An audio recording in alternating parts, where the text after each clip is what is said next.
Leit Jingmut UMLA Shillong South Halor ka Reservation Policy siya ka Expert Committee.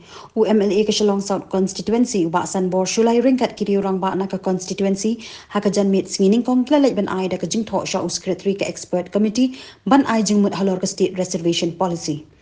Hakate ka jing ay Jingmut hapo kalama jong ka South Shillong Advisory Committee siya ka Expert Committee uba Sanbor ula pentip bagila terwaban mang live percent na kabendaki khasi bat jaintia Lai percent nak bentaki garu bat arping percent pat nak bentaki bakam duna hakayo ka kamay.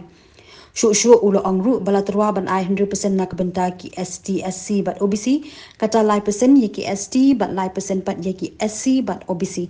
Nak bentaka hanyo percent pat ulayatu bala terwa nak bentaki lum lang.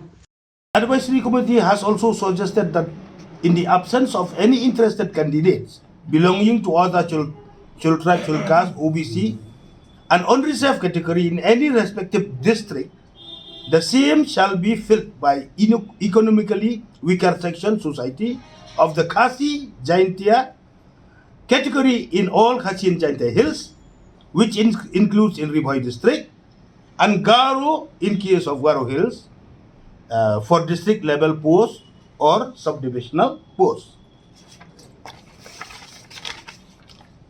Number 6. The advisory committee also suggested for district level posts or sub-divisional posts, out of 87 combined reservation, 50% should be reserved for economically weaker section belonging to the Khasi Jaintia for all Khasi and Jaintia Hills district, which includes Ribhoi district and Garo for Garo Hills district. The advisory committee also suggested that the reservation policy should be reviewed every 10 years. Every 10 years should review. Here, it comes to 100-point reservation roster to be followed. Out of 100 seats, 30 seats reserved for Khasi Jaintia, category 1, in category 1. 30 seats reserved for Garo, category 2.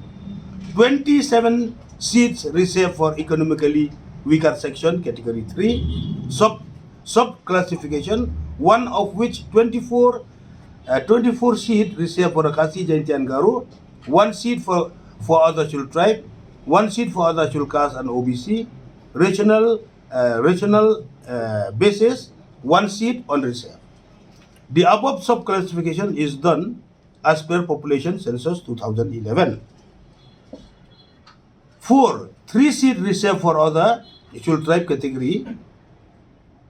4. 1 seat reserved for chul caste category 4. 2 seats reserved for OBC category 4. 7 seats for unreserved category 5. From all the above categories, 100% shall be reserved. We have given this from all the above categories as mentioned, 10% shall be reserved for the differently able people with disability, physically and handicapped, 10%. An individual who excel in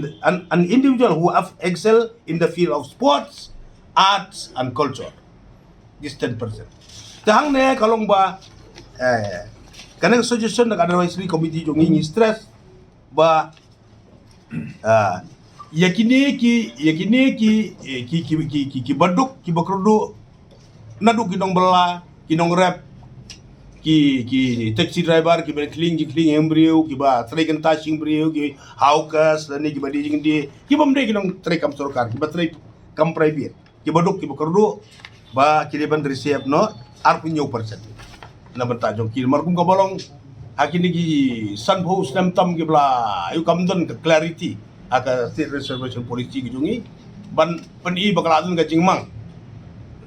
jingmang ya kata kabaha na bantajong kini ki baduk ki bakrudu lene baladun ka jingmang nam tagi sports sport kam don ka clarity kabasay balamang katta percent nam ta ki sports kota katta percent nam ta ka art culture computer ki bade ki kota juga art and culture te arpnyo percent nam ta ki deki economically weaker ni BPL ki ba mde ki dong trekam sarkar nadu ki dong rep nadu dong ya taxi ki dong clean imprio ki dong de surok de madan apa surok Idong song yo barit beria ki dong bela barit beria ki batreh ki kamba per ki balat no ki batreh kap surkar ya ki boro la ga ni la Jingmut badiban ai bha kerpang no ya ki ar 7%. Dia kata ke ba ngai ini ya ngai la percaya bagi saya kopi ya ki